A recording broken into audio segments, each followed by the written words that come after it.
차갑게 내려앉은 늦가을의 진눈깨비가 태진그룹 한태진 회장의 검은 우산 위로 무겁게 흩뿌려지는 스산한 오후였다. 매년 이맘때면 찾아오는 지독한 편두통보다 더 아픈 것은 가슴 한구석을 송곳으로 후벼 파는 듯한 자식 잃은 부모의 형언할 수 없는 참담한 심정이었다. 곁에서 남편의 팔을 꼭 붙든 서영이 여사의 창백한 얼굴에는 세월의 흔적보다 더 깊은 슬픔의 그림자가 짙게 드리워져 있었으며 그녀의 떨리는 손등 위로 차가운 빗물인지 뜨거운 눈물인지 모를 액체가 쉴 새 없이 흘러내리고 있었다. 부부는 수행원들을 멀찍이 뒤로 물린 채 오직 단 하나뿐이었던 금쪽 같은 딸 유정의 영면이 깃든 산소로 향하는 가파른 계단을 한 걸음씩 무겁게 옮기기 시작했다. 그들이 유정의 묘역에 가까워졌을 때 정적을 깨고 들려온 것은 바람 소리가 아니라 가슴을 찢는 듯한 어린 소년의 처절한 통곡 소리였다. 그 소리는 마치 삶의 벼랑 끝에 내몰린 짐승의 울부짖음처럼 애처로웠으며 빗소리에 섞여 들려오는 낮은 흐느낌 속에는 도저히 감당할 수 없는 무게의 절망이 고스란히 담겨 있었다. 한 회장은 걸음을 멈추고 미간을 찌푸리며 소리가 나는 곳을 향해 시선을 던졌고 그곳에는 낡은 교복 상의만 걸친 채 차가운 진흙 바닥에 무릎을 꿇고 있는 한 남학생이 보였다. 소녀는 유정의 묘비를 부여잡고 온몸을 떨며 울고 있었는데 그 가냘픈 어깨 위로 쏟아지는 빗줄기가 마치 세상의 모든 비극을 대변하는 것 같아 보는 이의 마음을 서늘하게 만들었다. 소년의 입술에서 새어나오는 말들은 한 회장 부부의 귀에 천둥벼락처럼 내리꽂히며 그들의 심장을 단숨에 얼어붙게 만들 정도로 충격적이고도 잔인했다. 소녀는 묘비에 새겨진 유정의 이름을 손가락이 하얘지도록 문지르며 엄마라고 부르짖고 있었는데 그 처절한 외침 속에는 세상 천지에 기댈 곳 없는 고아의 지독한 고독이 서려 있었다. 엄마, 나 이제 어떻게 해야 해. 고모부가 나 대학 포기하라고 난리를 쳐. 그것도 모자라서 나를 원양어선에 팔아버리겠대. 엄마가 보고 싶어서 죽을 것 같은데 나를 지켜줄 사람이 아무도 없어. 소년의 떨리는 목소리는 빗줄기를 뚫고 허공으로 흩어졌지만 그 고통의 무게만큼은 지면을 타고 노부부의 발등까지 전달되는 듯했다. 서영이 여사는 소년의 입에서 나온 엄마라는 단어와 고모부라는 존재의 압박을 듣는 순간 심장이 뱉는 듯한 충격을 받고 휘청거리며 남편의 팔을 더욱 세게 움켜쥐었다.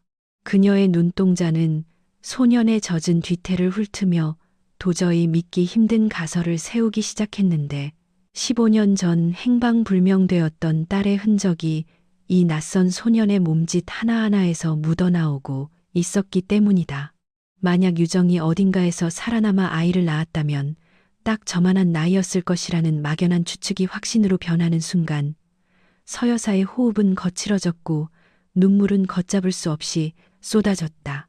한 회장 역시 평생을 사업가로 살며 다져온 냉철함을 잃어버린 채 소년의 뒷모습에서 지울 수 없는 혈육의 진한 이끌림을 강렬하게 느끼고 있었다. 한 회장은 조심스럽게 소년에게 다가갔으며 그의 구두가 진흙을 밟는 소리에 소년은 소스라치게 놀라며 고개를 돌려 낯선 이방인들을 경계 가득한 눈빛으로 바라보았다.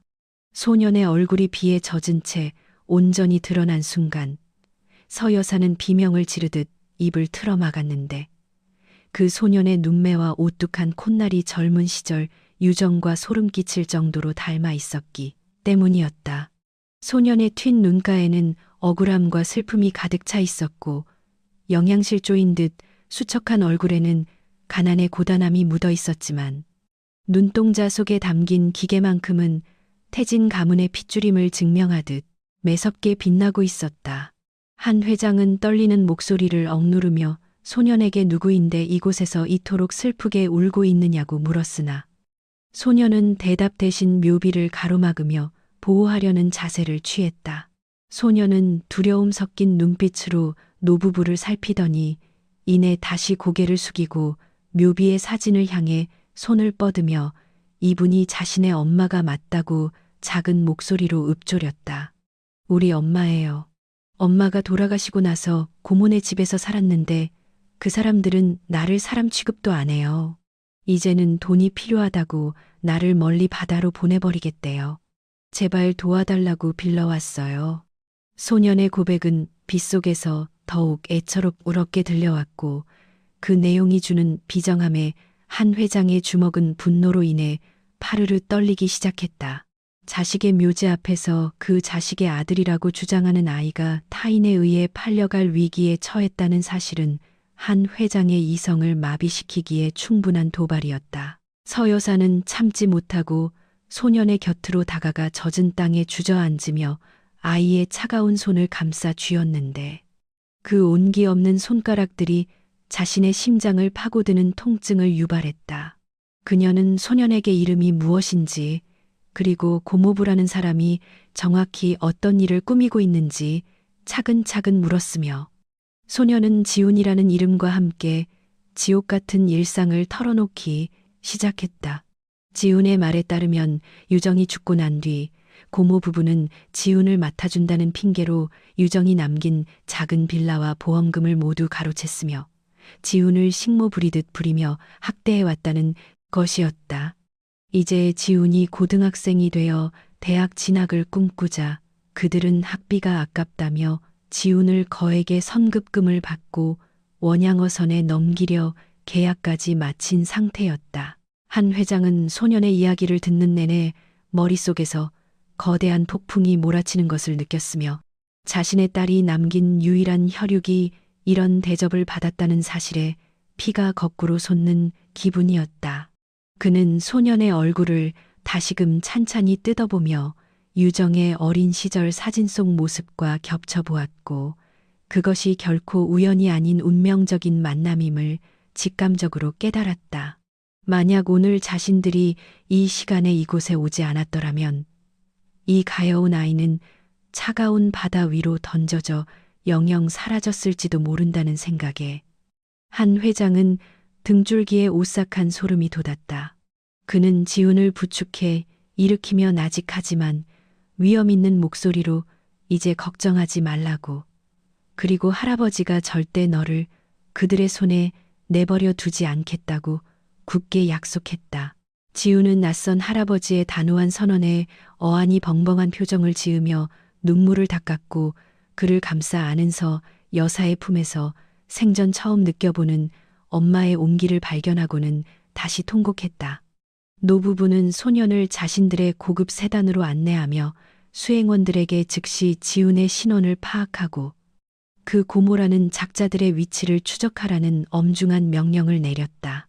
차 안의 안락한 가죽 시트에 몸을 묻은 지훈은 따뜻한 담요가 어깨에 덮이자 비로소 자신이 죽음의 문턱에서 돌아왔음을 실감하며 긴장이 풀린 듯 까무러치듯 잠이 들고 말았다. 잠든 지훈의 얼굴 동선을 쓰다듬는서 여사의 손길은 한없이 부드러웠지만 곁에 앉은 한 회장의 눈빛은 그 어느 때보다 차갑고 날카로운 복수의 불꽃으로 타오르고 있었다. 한 회장은 비서실장에게 전화를 걸어 지금 당장 지훈의 고모 부부가 살고 있는 집의 주소를 확보하고 그들이 지훈을 팔아넘기려 했던 선주와의 계약서를 찾아내라고 지시했다.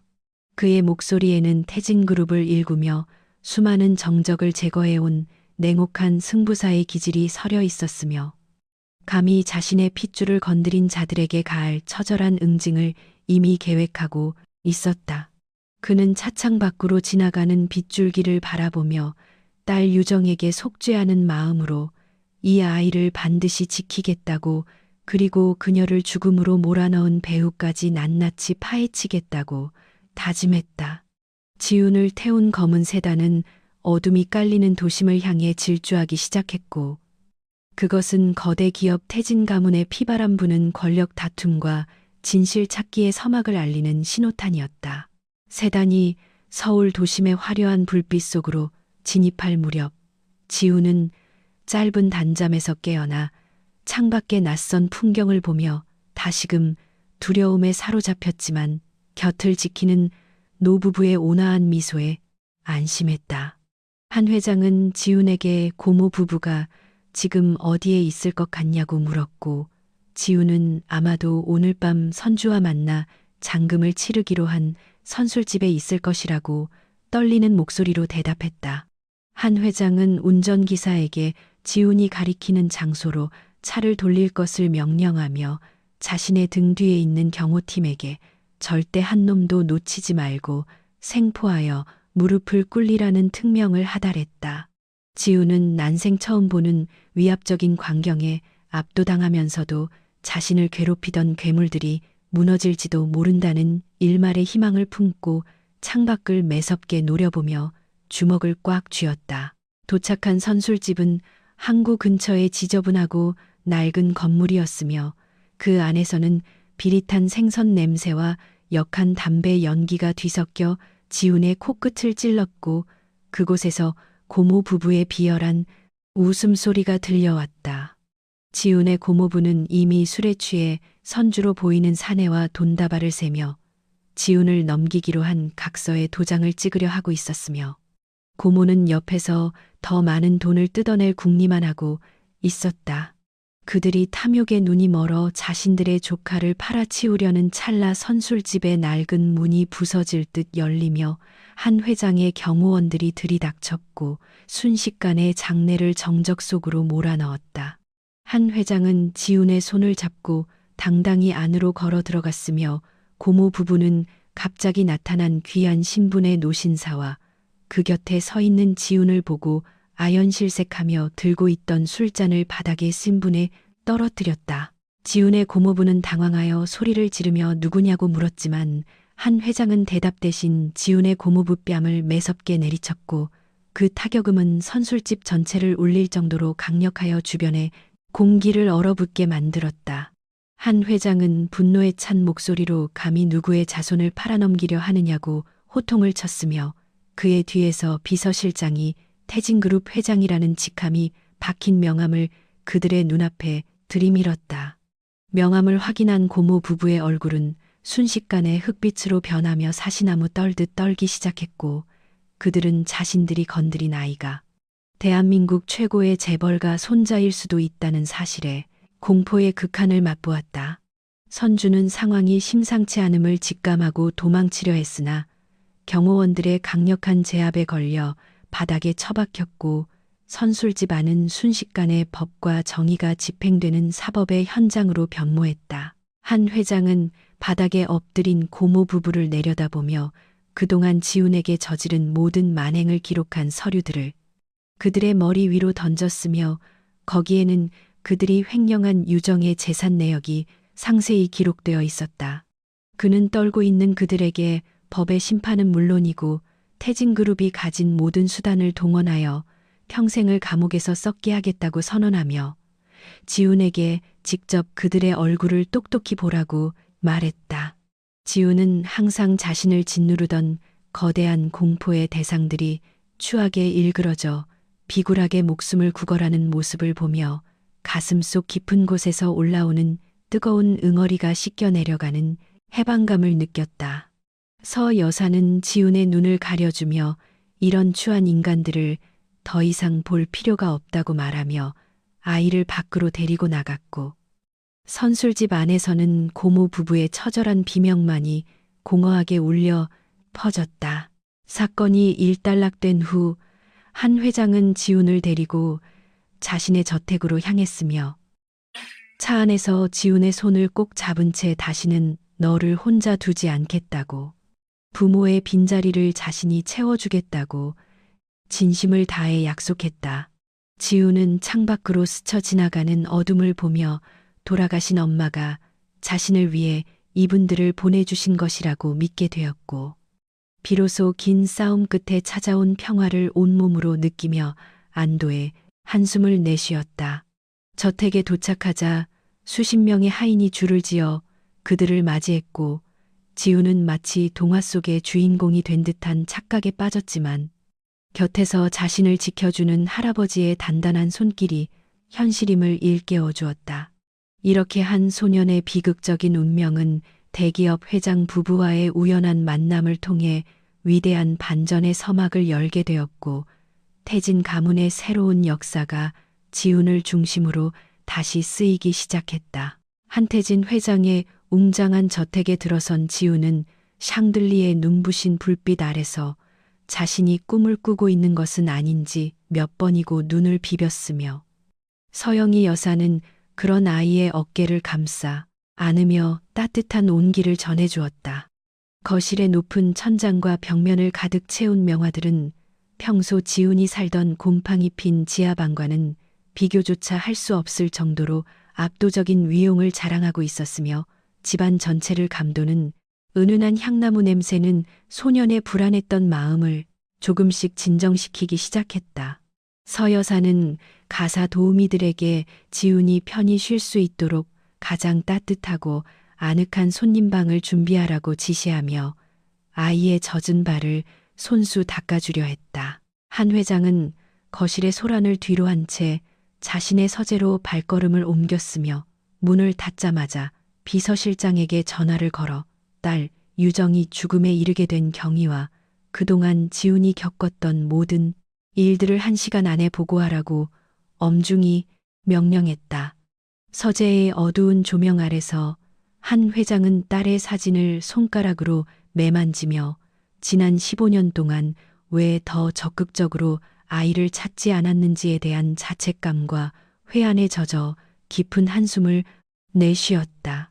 그의 눈빛은 고요했지만 그 내면에는 딸을 잃게 만든 운명에 대한 분노와 그 핏줄을 유린한 고모 부부에 대한 처절한 응징의 칼날이 날카롭게 벼려지고 있었다. 얼마 지나지 않아 비서실장이 들고 온 두툼한 서류 뭉치에는 지훈의 고모 부부인 박만수와 한미숙이 저지른 파렴치한 범죄 행각들이 낱낱이 기록되어 있었으며 그것을 읽어 내려가는 한 회장의 손등에는 굵은 힘줄이 솟아올랐다. 유정과 사위가 의문의 교통사고로 세상을 떠난 뒤 박만수 부부는 아직 어린 지훈의 법정 대리인 자격을 가로채어 유정이 남긴 강남의 빌라와 거액의 사망보험금을 자신들의 도박 빚을 갚는 데 탕진했다는 사실이 밝혀졌다. 그들은 지훈을 자신들의 집에 거두어주는 척하면서 실제로는 학교도 제대로 보내지 않고 온갖 집안일과 아르바이트를 강요하며 소년의 어린 시절을 처참하게 짓밟았다. 서류의 뒷장에는 지훈이 지난 몇 년 동안 인근 공사장에서 벽돌을 나르거나 식당에서 불판을 닦으며 벌어온 돈마저 박만수가 가로채어 경마장에서 날렸다는 구체적인 정황과 목격자들의 진술이 빼곡하게 적혀 있어 한 회장의 분노를 더욱 부채질했다. 한 회장은 자신의 금지옥엽 같던 딸이 남긴 유일한 자식이 그런 인간 말종들에게 유괴에 가까운 학대를 당하며 살아왔다는 사실에 피눈물을 흘렸으며 당장이라도 그들을 잡아다가 능지처참하고 싶은 충동을 간신히 억눌렀다. 그는 비서실장에게 이 모든 증거를 검찰 고위층에 전달하고 박만수 일가에 대해 횡령과 아동학대 그리고 살인 미수에 준하는 혐의를 적용하라고 지시했다. 그 시각서 여사는 지훈을 욕실로 안내하여 따뜻한 물에 몸을 녹이게 한 뒤 아이가 입고 있던 해진 옷들을 치우다가 소년의 마른 등과 팔에 새겨진 선명한 매 자국과 담뱃불, 흉터들을 발견하고는 비명을 지르며 주저앉았다. 지훈은 부끄러운 듯 몸을 웅크렸지만 서 여사는 아이를 끌어안고 통곡하며 이 가여운 것을 누가 이렇게 만들었느냐고 소리쳤고 욕실 안은 노부인의 비통한 울음소리로 가득 찼다.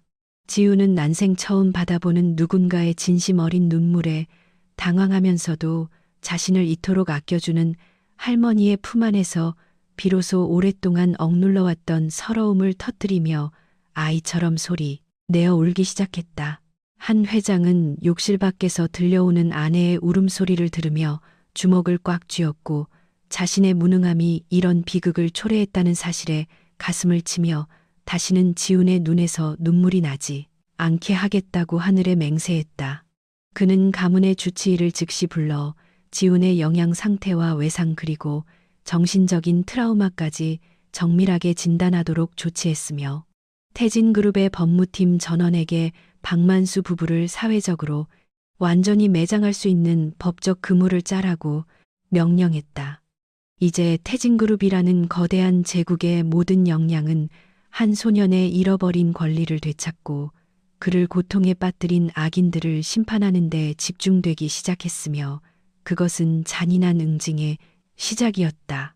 주치의 진단 결과 지우는 심각한 영양실조와 만성적인 빈혈, 그리고 장기간의 학대로 인한 외상 후 스트레스 장애를 앓고 있다는 판정을 받았으며 이는 한 회장 부부에게 더 큰 충격과 슬픔을 안겨주었다. 서 여사는 지훈을 위해 직접 주방으로 내려가 소화가 잘 되는 죽을 끓였고 아이의 머리맡을 지키며 잠든 소년이 혹시라도 나쁜 꿈을 꿀까봐 밤새도록 마른 손을 꼭 잡아주었다. 지훈은 꿈속에서 엄마 유정을 만났는데 그녀는 지훈에게 이제는 안전하니 마음껏 행복해지라고 말하며 미소 지었고 지훈은 꿈결에도 눈물을 흘리며 할머니의 손을 놓지 않으려고 애쓰는 모습이었다. 다음 날 아침 한 회장은 지훈의 고모 부부가 거주하던 동네의 부동산과 금융자산을 모두 동결시키라는 행정 처분을 끌어냈으며 박만수가 선주와 맺었던 불법적인 인신매매 계약서의 원본을 확보하는 데 성공했다. 박만수는 갑작스러운 자금줄 차단과 사법기관의 압수수색에 당황하며 백방으로 도움을 청하려 했으나 이미 태진그룹의 영향력이 미친 곳에서는 그 어떤 변호사나 브로커도 그의 전화를 받지 않았다. 박만수는 자신이 건드린 노신사가 평범한 노인이 아니라 대한민국 경제를 쥐락펴락하는 한태진 회장이라는 사실을 그제야 깨닫고 공포에 질려 야반도주를 계획했으나 집 주변은 이미 한 회장의 신복들에 의해 빈틈없이 포위되어 있었다. 한 회장은 지훈이 깨어나자 정장을 차려입은 변호사들을 대동하고 소년의 방으로 찾아가 이제부터 지훈이 태진그룹의 유일한 적통 후계자로서 모든 권리를 행사하게 될 것이며 그 첫걸음은 원수를 갚는 것이라고 단호하게 말했다. 지훈은 할아버지의 위험 있는 모습에 압도당하면서도 자신을 지옥에서 건져준 그의 눈빛에서 무한한 신뢰를 읽어냈고 자신을 괴롭힌 자들이 법의 심판을 받는 과정을 똑똑히 지켜보겠다고 결연한 의지를 보였다. 노신사는 손자의 대견한 모습에 흐뭇한 미소를 지었지만 그 이면에는 박만수 일가가 지훈에게 저지른 고통에만 배를 돌려주겠다는 냉혹한 계산이 깔려 있었으며 이는 한치 오차도 없이 실행될 예정이었다. 조사 과정에서 더욱 놀라운 사실이 드러났는데 15년 전 유정과 그녀의 남편이 당한 교통사고가 단순한 불운이 아니라 박만수가 유정의 재산을 탐내어 사전에 차량의 브레이크를 조작한 계획적인 살인일 가능성이 제기되었다. 당시 사건을 담당했던 경찰관 중 한 명이 박만수로부터 거액의 뇌물을 받고 수사를 조기 종결했다는 자백을 받아내면서 한 회장의 분노는 이제 억누를 수 없는 용암처럼 분출하여 온 집안을 서늘한 긴장감 속으로 몰아넣었다. 한 회장은 사고 현장의 재조사를 명령하는 동시에 당시 뇌물을 받았던 경찰 인맥들을 추적하여 그 뿌리까지 뽑아버리라고 지시하며 정의라는 이름 아래 단죄의 칼날을 휘두르기 시작했다. 지훈은 저택의 식당에서 처음으로 정식 만찬을 대접받으며 화려한 식기들과 사내 진미를 보았지만 그동안의 굶주림 때문인지 선뜻 수저를 들지 못하고 주뭇거렸으나서 여사가 인자하게 권하자 비로소 조심스럽게 식사를 시작했다. 음식의 맛보다 더 지훈을 감동시킨 것은 자신을 바라보는 조부모의 따뜻한 시선이었으며 그것은 돈으로 살 수 없는 진정한 가족의 사랑이자 지훈이 평생 갈구해왔던 유일한 안식처였다는 것을 소녀는 직감했다. 한 회장은 식사 도중 지훈에게 앞으로의 학업 계획을 물었고 지훈은 대학에 가서 경영을 공부해 할아버지의 짐을 덜어드리고 싶다는 포부를 밝히며 이제 더 이상 도망치지 않는 강한 사람이 되겠다고 다짐했다. 한편 막다른 골목에 몰린 박만수는 지훈에게 전화를 걸어 협박과 회유를 반복하며 한 회장에게 선처를 구해달라고 애걸복걸했으나 지훈은 차가운 목소리로 당신들이 나에게 했던 짓을 기억하라고 일갈하며 전화를 끊어버렸다. 박만수는 분에 못 이겨 지훈의 학교 친구들을 찾아가 협박하려 했으나 그가 도착하기도 전에 한 회장의 경호팀에 의해 제압당해 길바닥에 처박히는 수모를 당했으며 그의 추락은 이제 멈출 수 없는 기세로 치달았다. 한 회장은 박만수가 지훈을 팔아넘기려 했던 선주를 매수하여 박만수의 모든 범죄 가담 사실을 법정에서 증언하게 만들었으며 이로써 박만수는 빠져나갈 구멍이 전혀 없는 완전한 함정에 빠지게 되었다. 서 여사는 지훈에게 유정이 생전에 아꼈던 유품들을 건네주며 엄마가 얼마나 너를 사랑했는지 그리고 네가 세상에 태어났을 때 얼마나 기뻐했는지를 이야기해 주었고 지훈은 엄마의 유품을 가슴에 품고 다시금 눈시울을 붉혔다. 그녀는 지훈의 흉터 하나하나에 연고를 발라주며 이 상처들이 아물 때쯤에는 너의 마음속에 있는 어두운 그림자도 모두 사라질 것이라고 위로했고 지훈은 할머니의 무릎에 머리를 기대고 평온한 휴식을 취했다. 집안의 분위기는 지훈의 등장으로 인해 예전의 적막함을 깨고 생기로 가득 찼으며 하인들 또한 새로운 도련님의 인품과 사연에 감복하여 진심을 다해 소년을 모시기 위해 노력하는 모습이 역력했다. 하지만 한 회장의 친척들과 태진그룹 내에서 후계 구도를 노리던 세력들은 갑자기 나타난 지훈의 존재를 달가워하지 않았으며 비밀리에 지훈의 출생에 대한 의혹을 제기하거나 그의 과거를 캐내어 흠집을 내기 위한 음모를 꾸미기 시작했다. 특히 한 회장의 동생인 한태석은 자신의 아들을 후계자로 밀기 위해 지훈을 가짜 혈육으로 몰아세우려 획책하며 박만수에게 접근해 지훈에 대한 부정적인 정보를 빼돌리려 시도하는 등 추악한 권력 싸움의 서막을 열었다. 한 회장은 이미 그들의 움직임을 간파하고 있었으며 지훈을 보호하기 위해 더욱 철저한 보안을 유지하는 동시에 지훈에게 제왕학의 기초를 가르치며 거친 비바람 속에서도 스스로를 지킬 수 있는 힘을 길러주려 애썼다. 지훈은 자신을 향한 주변의 시샘과 음모를 피부로 느끼면서도 할아버지의 곁에서 묵묵히 배우고 인내하며 자신이 이 집안의 주인임을 입증하기 위해 밤늦도록 책장을 넘기며 지식의 무기를 갈고 닦는데 전념했다. 그는 가끔 거울 속에 비친 자신의 모습을 보며 예전에 나약했던 소녀는 죽었다고 선언하고 오직 태진의 피를 이어받은 강인한 계승자로서의 미래만을 꿈꾸며 입술을 굳게 깨물고는 차가운 투지를 불태웠다. 한 회장은 그런 지훈의 변화를 대견하게 지켜보면서도 소년이 너무 일찍 세상의 비정함을 깨닫는 것 같아 안쓰러운 마음이 들었지만 가문을 지키기 위해서는 거쳐야 할 필수적인 과정임을 누구보다 잘 알고 있었다.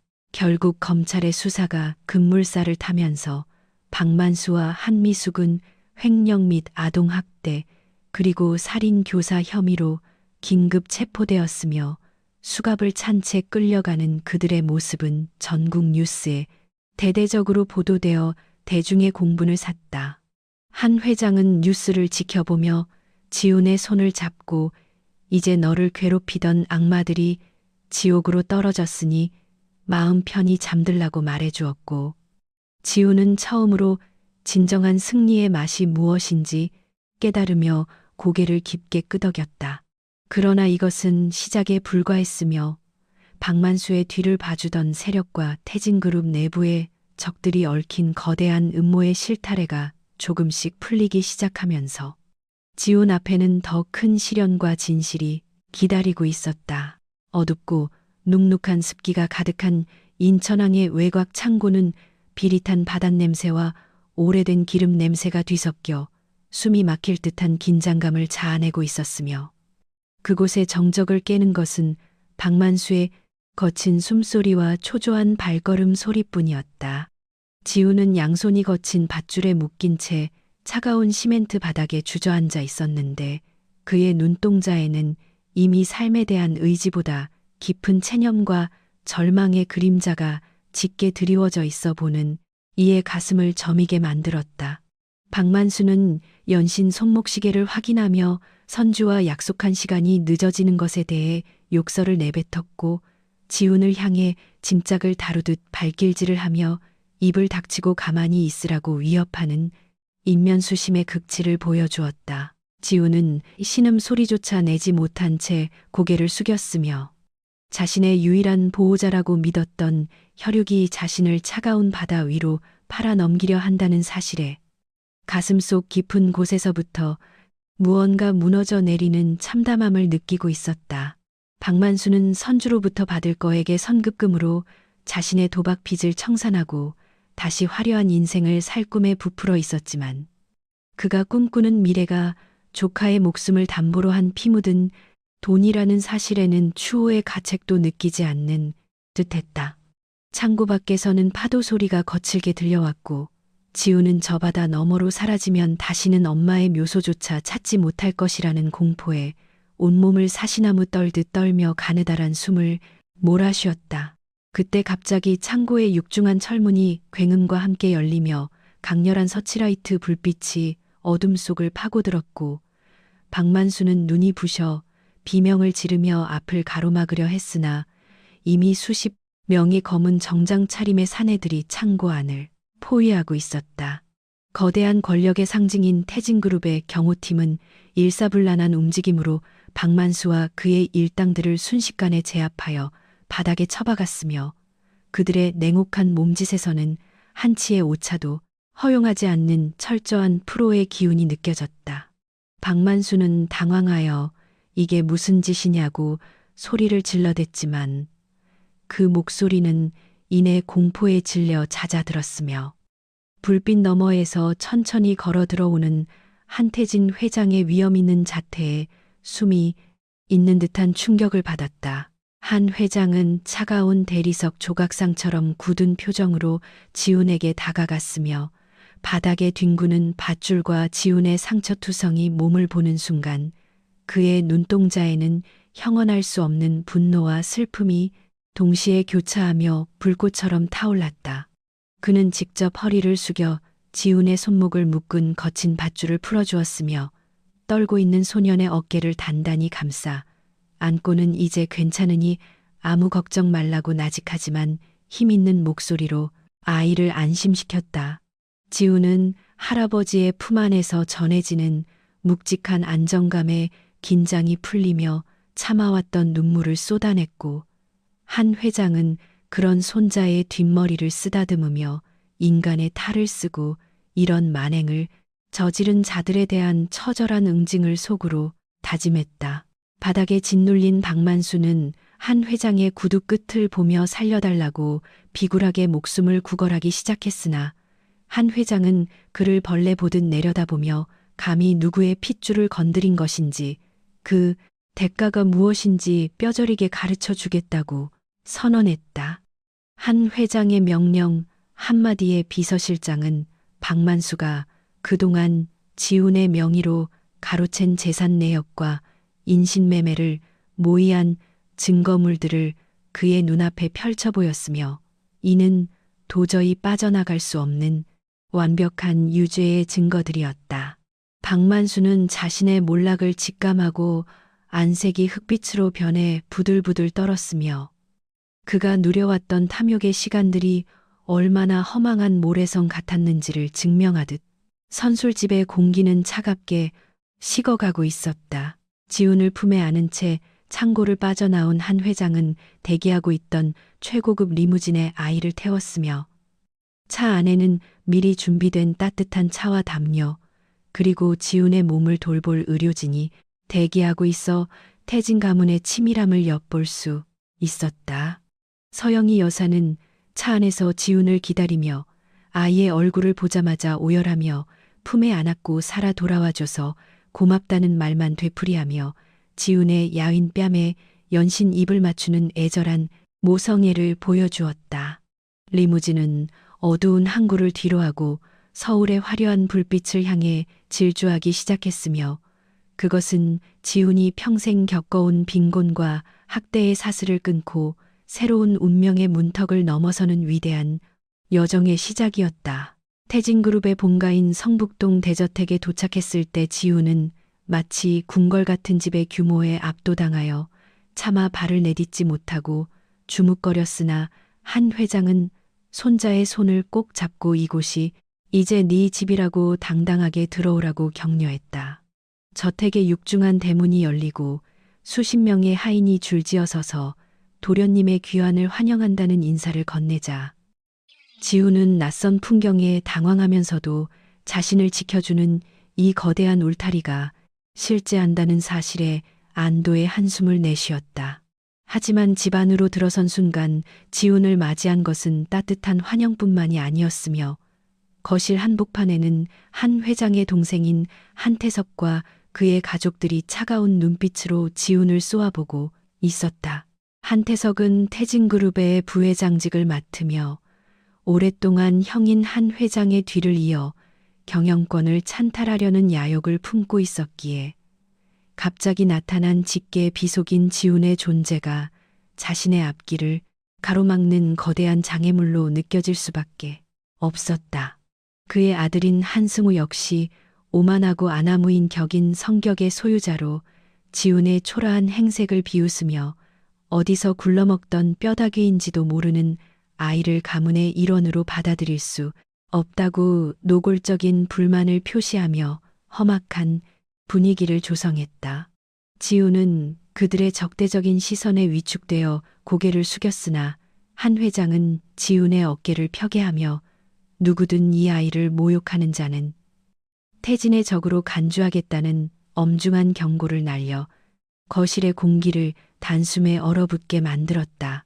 서 여사는 지훈을 데리고 위층에 마련된 화려한 침실로 향했으며 그곳은 지훈이 평생 구경조차 해보지 못한 고급 가구들과 부드러운 실크 침구로 가득 차 있어 소녀는 자신이 정말 이 방의 주인인지 몇 번이고 되물었다.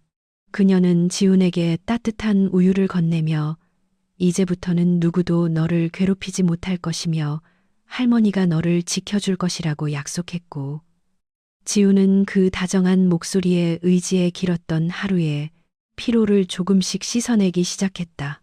지훈은 침대에 누워 천장의 화려한 문양을 바라보며 오늘 일어난 일들이 현실인지 아니면 죽기 직전의 환상인지 헷갈렸지만 창밖으로 보이는 정원의 평화로운 풍경은 소년에게 새로운 삶의 희망을 속삭여주고 있었다. 다음 날 아침 지훈은 최고급 원단으로 맞춘 정장을 입고 거울 앞에 섰으며 그 안에는 더 이상 도망치던 약한 소년이 아니라 태진 가문의 기품이 서린 늠름한 청년의 모습이 조금씩 보이기 시작해서 여사를 흐뭇하게 만들었다. 한 회장은 지훈을 데리고 가족 식사 자리에 참석하여 공식적으로 지훈을 자신의 손자이자 태진그룹의 정통 후계자로 선언했으며 이는 한태석 일가에게는 청천벽력과도 같은 선전포고이자 대결의 시작을 알리는 종소리였다. 한태석은 겉으로는 축하하는 척 미소를 지었지만 식탁 아래로 쥔 주먹은 분노로 부들부들 떨리고 있었으며 그는 비밀리에 지훈의 과거를 캐내어 무너뜨릴 비열한 계획을 세우기 위해 신복들과 연락을 취하기 시작했다. 지훈은 식사 도중 한태석의 아들 승우가 던지는 교묘한 질문과 멸시가 담긴 조롱을 묵묵히 견뎌내며 상대의 수준에 말려들지 않는 침착함을 보여주었는데 이는 험난한 밑바닥 생활에서 길러진 본능적인 방어 기제이자 지혜의 산물이었다. 그는 자신이 이 화려한 세계에서 살아남기 위해서는 단순한 혈연의 증명뿐만 아니라 그에 걸맞은 실력과 카리스마를 갖추어야 한다는 사실을 본능적으로 깨닫고 할아버지의 일거수일투족을 관찰하며 제왕의 품격을 배우려 노력했다. 한 회장은 그런 지훈의 영민함을 눈여겨보며 아이가 가진 잠재력이 자신의 예상을 뛰어넘을지도 모른다는 기대감을 품게 되었고 태진의 미래를 지훈에게 맡겨도 좋겠다는 확신을 조금씩 굳혀나갔다. 오후가 되자 한 회장은 지훈을 서재로 불러 태진그룹의 창립 정신과 현재 직면한 경영상의 문제들을 설명해주며 지훈에게 거대한 기업을 이끄는 수장으로서 가져야 할 덕목과 냉철한 판단력의 중요성을 역설했다. 지훈은 어려운 경제 용어와 복잡한 지배구조 이야기를 들으면서도 흐트러짐 없는 자세로 경청했으며 모르는 부분은 솔직하게 질문하여 배움에 대한 뜨거운 열망을 드러내 한 회장의 마음을 흡족하게 만들었다.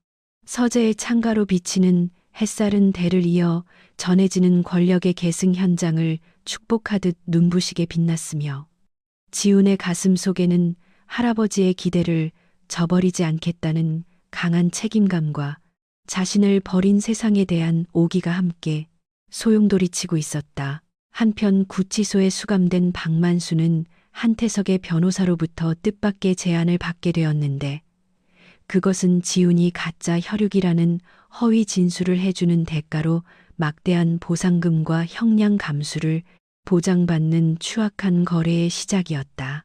박만수는 지푸라기라도 잡는 심정으로 그 제안을 수락하며 한 회장과 지훈을 동시에 파멸시킬 음모에 가담하기로 결심했고 이로 인해 태진 가문 내부에는 보이지 않는 검은 먹구름이 다시금 몰려오기 시작했다.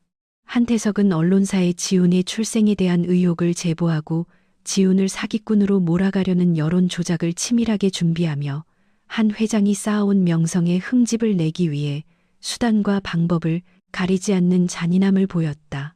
지훈은 저택의 정원을 산책하던 중 우연히 한태석 일가가 나누는 은밀한 대화를 엿듣게 되었고 자신이 다시 위험에 처할 수 있다는 사실을 직감하며 예전처럼 도망치는 대신 정면으로 맞서 싸울 준비를 하기로 결심했다. 그는 할아버지에게 이 사실을 알리는 대신 스스로 증거를 수집하고 자신의 결백을 증명할 수 있는 확실한 패를 쥐기 위해 과거 엄마와 친분이 있었던 인물들을 수소문하며 비밀리에 움직이기 시작했다. 지훈의 눈빛은 이제 슬픔 대신 차가운 지성으로 빛나기 시작했으며 그는 태진의 성벽 안에서 벌어지는 이 소리 없는 전쟁터가 자신이 진정한 후계자로 거듭나기 위한 필수적인 시련임을 받아들이고 있었다. 서 여사는 밤늦게까지 공부하는 지훈의 방에 간식을 가져다 주며 아이의 손을 잡고 세상은 네 생각보다 더 험난하지만 우리 가문은 절대 배신자들을 용서하지 않는다는 엄한 교훈을 전하며 지훈의 의지를 북돋워 주었다. 지훈은 할머니의 응원에 힘입어 더욱 박차를 가해 경영학 서적을 탐독했고 자신이 물려받을 유산이 단순한 부가 아니라 수많은 사람의 생계와 책임이 걸린 무거운 왕관임을 깨달으며 정신적으로 성숙해져 갔다.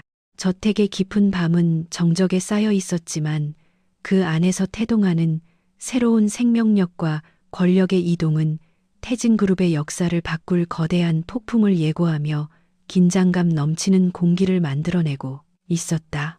결국 지훈은 엄마의 옛 일기장에서 박만수의 범죄 사실뿐만 아니라 자신의 친부와 관련된 결정적인 단서가 담긴 비밀 일기장을 찾아냈으며 이는 향후 벌어질 후계 구도 싸움에서 승기를 잡을 수 있는 강력한 무기가 될 것이었다. 그는 떨리는 손으로 엄마의 글씨를 만지며 이제 자신이 엄마의 명예를 회복하고 태진 가문을 위협하는 악의 무리를 척결하겠다고 다짐했고 그의 등 뒤로는 지지 않는 태진의 자부심이 후광처럼 비치고 있었다. 지훈의 첫 번째 반격은 조용하지만 날카롭게 시작되었으며 이는 화려한 재벌가의 장막 뒤에 숨겨진 추악한 진실들을 하나씩 들추어내어 세상을 뒤흔들 준비를 마쳤음을 의미하는 것이었다. 지훈은 태진그룹 본사 건물의 거대한 유리벽 앞에 서서 자신의 비루했던 과거를 되돌아보며 차가운 도시의 공기를 들이마셨다. 수천 명의 직원이 분주히 움직이는 이곳은 단순한 일터가 아니라 누군가의 야망과 욕망이 얽히고 설킨 거대한 전쟁터와 같았으며 지훈은 이제 그 한복판으로 걸어 들어가야만 했다. 최고급 원단으로 맞춘 수트가 몸에 착 감겼지만 아직은 낯선 그 무게감이 소년의 어깨를 짓누르는 듯했으나 할아버지의 단호한 격려를 떠올리며 그는 입술을 굳게 깨물고 당당히 발을 내디뎠다. 로비를 지나는 모든 이들의 시선이 정체를 알 수 없는 이 젊은 청년에게 꽂혔고 그 안에는 호기심과 경멸 그리고 알 수 없는 불안감이 뒤섞여 소용돌이치고 있었다. 회의실의 육중한 문이 열리자마자 쏟아져 나온 것은 숨이 막힐 듯한 침묵과 이사들의 서늘한 눈빛이었으며 한 회장은 지훈의 손을 잡고 상석으로 향했다. 한태진 회장은 떨리는 목소리를 감춘 채 지훈을 자신의 유일한 손자이자 태진의 새로운 희망으로 소개했으나 회의실 안의 공기는 축복보다는 의구심으로 가득 차 있었다. 평생을 오직 실적과 권력만을 쫓아온 노련한 이사들에게 하늘에서 갑자기 떨어진 이 소년의 존재는 자신들의 이권에 위협이 되는 불청객에 불과했을 것이며 그들의 표정에는 숨길 수 없는 노골적인 불쾌함이 서려 있었다. 지우는 그들의 눈동자 속에서 자신을 가짜라 단정짓는 확신을 읽어냈지만 흔들림 없는 자세로 그들과 눈을 맞추며 태진의 핏줄다운 당당함을 유지하려고 애를 썼다. 한태석 부회장은 비릿한 미소를 지으며 지훈의 이력을 훑어보더니 학업조차 제대로 마치지 못한 아이가 어떻게 이 거대한 조직을 이해하겠느냐고 노골적인 독설을 내뱉었다. 그의 목소리에는 형인 한 회장에 대한 존경심 따위는 안중에도 없다는 듯한 오만함이 깔려 있었으며 지훈을 마치 길거리의 불황자를 대하듯 무시하는 기색이 역력하여 보는 이들을 긴장시켰다. 한 회장은 동생의 도발에 분노를 억누르며 지훈에게는 태진의 창업주인 아버지가 가졌던 야성이 살아있다고 반박했지만 한태석은 그저 콧방귀를 뀌며 비웃음을 멈추지 않았다. 회의실 안의 긴장감은 폭발하기 일보 직전의 화약고 같았으며 지훈은 자신이 이곳에서 살아남기 위해서는 단순한 혈연 그 이상의 무언가를 보여주어야 한다는 사실을 뼈저리게 실감했다. 회의가 끝난 후 복도에서 마주친 한승우는 지훈의 어깨를 거칠게 밀치며 근본도 모르는 놈이 좋은 옷을 입는다고 신분이 바뀌는 줄 아느냐고 차가운 조롱을 퍼부었다. 승우의 눈에는 지훈에 대한 강한 시기심과 함께 자신이 누려야 할 모든 것을 빼앗길지도 모른다는 본능적인 공포가 서려 있었으며 그는 지훈을 무너뜨리기 위해 어떤 비열한 짓도 서슴지 않겠다는 결의를 다지고 있었다.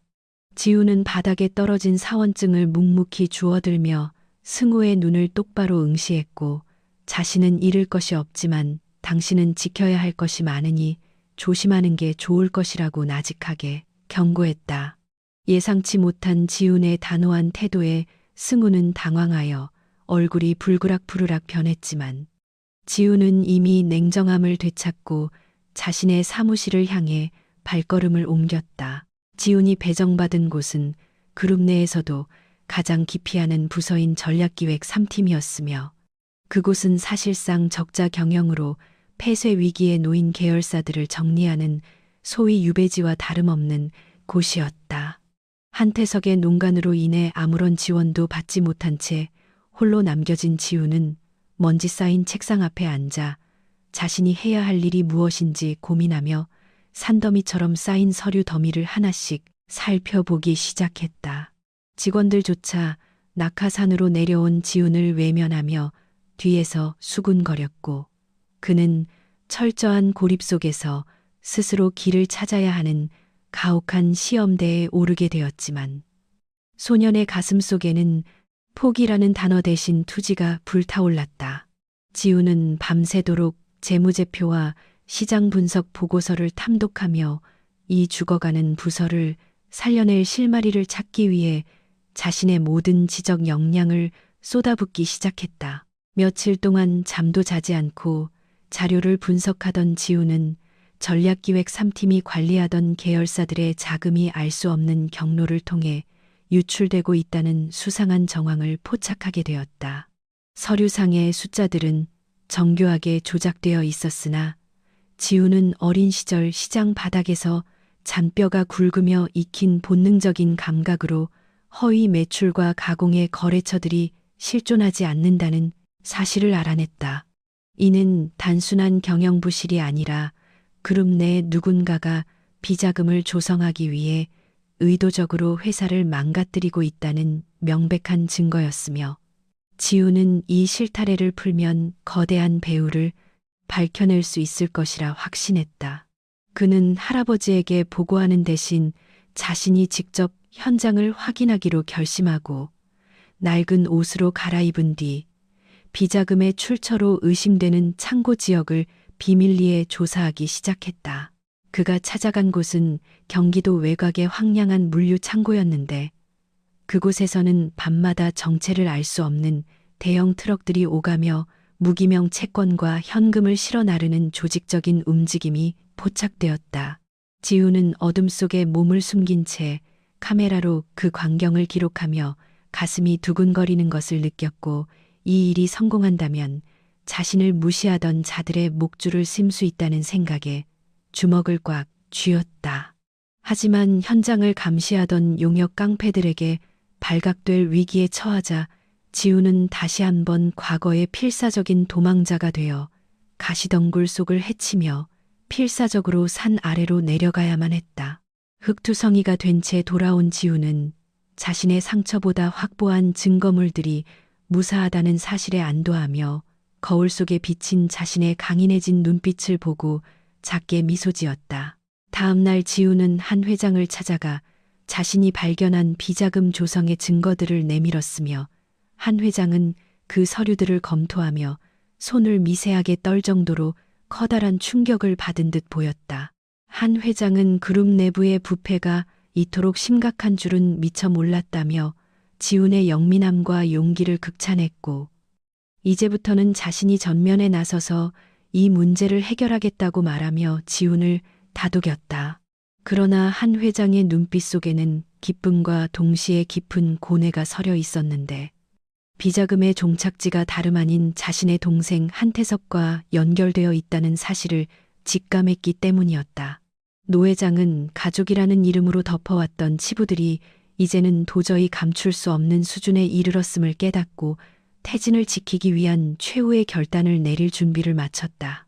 지훈의 활약이 알려지자 전략기획 3팀의 분위기도 조금씩 변화하기 시작했으며, 그를 경멸하던 직원들 중 몇몇은 지훈의 진심과 실력을 인정하고 그를 돕기 위해 하나둘씩 마음을 열기 시작했다.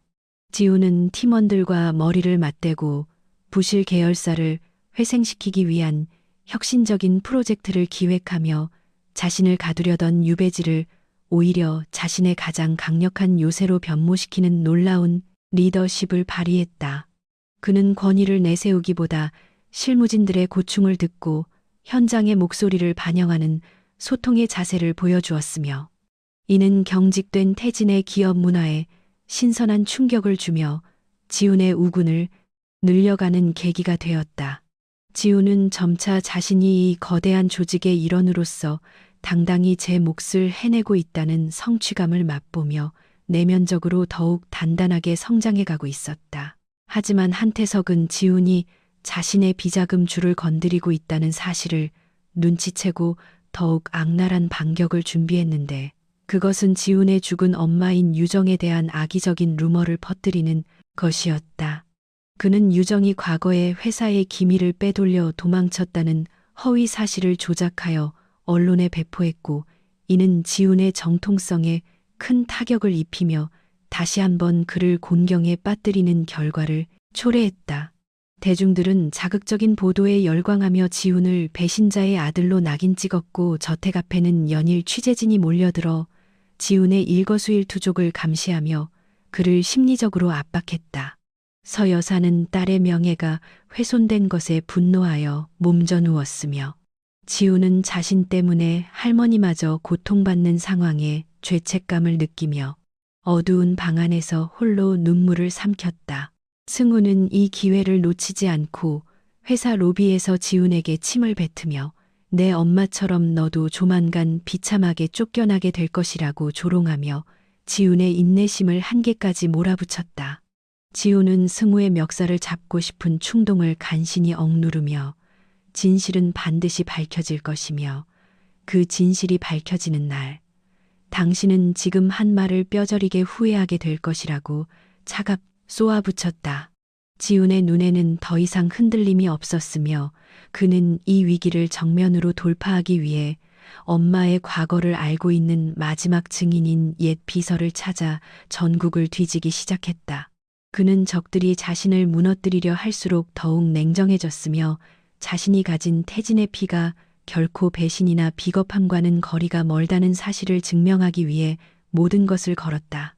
밤낮으로 증인을 수소문하던 끝에 지우는 강원도 깊은 산골에 은둔해 있던 엄마의 옛 비서를 만날 수 있었고 그녀로부터 유정이 결코 기밀을 유출하지 않았으며 오히려 한태석의 비리를 막으려다 사고를 당했다는 결정적인 증언을 확보했다. 그녀는 유정이 남긴 마지막 녹취록을 지훈에게 건네주며 이것이 언젠가 유정의 아들에게 전달되기를 바랐다고 말하며 눈물을 흘렸고 지훈은 그 녹취록을 들으며 엄마의 진심을 확인하고 대성통곡했다. 녹취록 속 유정의 목소리는 떨리고 있었지만 동생의 탐욕으로부터 아버지가 일군 회사를 지키겠다는 단호한 의지가 담겨 있었으며 이는 지훈에게 무엇과도 바꿀 수 없는 강력한 방패이자 무기가 되었다. 지훈은 이제 더 이상 두려울 것이 없었으며 자신을 향해 쏟아지는 화살들을 하나하나 되돌려줄 완벽한 반격의 시나리오를 구상하며 서울로 향하는 차 안에서 창밖을 노려보았다. 저택으로 돌아온 지훈은 할아버지와 할머니 앞에 무릎을 꿇고 녹취록을 들려주었으며 서 여사는 딸의 목소리를 듣고 실신할 정도로 오열했고 한 회장은 분노로 인해 눈가가 붉게 충혈된 채 말을 잇지 못했다. 한 회장은 당장이라도 한태석을 불러내어 처단하고 싶었지만 지훈은 지금은 때가 아니며 그를 한 번에 확실히 무너뜨리기 위해서는 다가오는 주주총회에서 모든 것을 터뜨려야 한다고 할아버지를 설득했다. 노 회장은 손자의 깊은 생각과 배짱에 감탄하며 이제부터는 지훈이 시키는 대로 하겠다고 전적인 신뢰를 보냈고 지훈은 태진의 실권을 장악하기 위한 마지막 작전에 돌입했다. 지훈은 비밀리에 우호 지분을 확보하고 한태석의 비리에 연루된 임원들을 포섭하며 주주총회라는 거대한 결전을 향해 한 걸음씩 신중하게 전진해 나갔다. 주주총회 전날 지훈은 엄마의 묘소를 다시 찾아 반드시 엄마의 명예를 되찾아 주겠다고 맹세했으며 그곳에서 우연히 자신을 도왔던 전략기획 3팀 팀원들과 마주치게 되어 그들의 진심 어린 응원을 받았다. 팀원들은 지훈이 보여준 진정성에 감복하여 그를 위해 밤낮을 가리지 않고 필요한 자료들을 정리해 주었으며 지훈은 혼자가 아니라 누군가와 함께 싸우는 법을 배우며 진정한 리더로 거듭나고 있었다. 그는 팀원들의 손을 일일이 잡으며 고마움을 표했고 자신의 승리가 곧 그들의 명예 회복임을 강조하며 결속력을 다졌으며 이들의 단단한 결속은 한태석의 견고한 벽을 허물어뜨릴 강력한 망치가 될 준비를 마쳤다.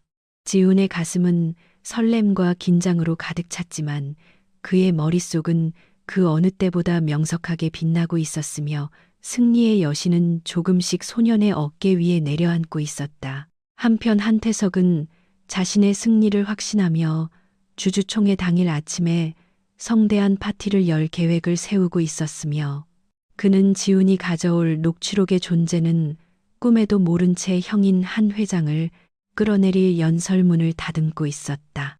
승우 역시 아버지가 회장이 되면 자신이 후계자가 될 것이라는 망상에 빠져 직원들에게 거들먹거리며 지훈을 조롱하는 문자를 보내는 등 어리석은 행태를 보였지만 지훈은 그 문자를 확인하고도 그저 엷은 미소를 지을 뿐이었다.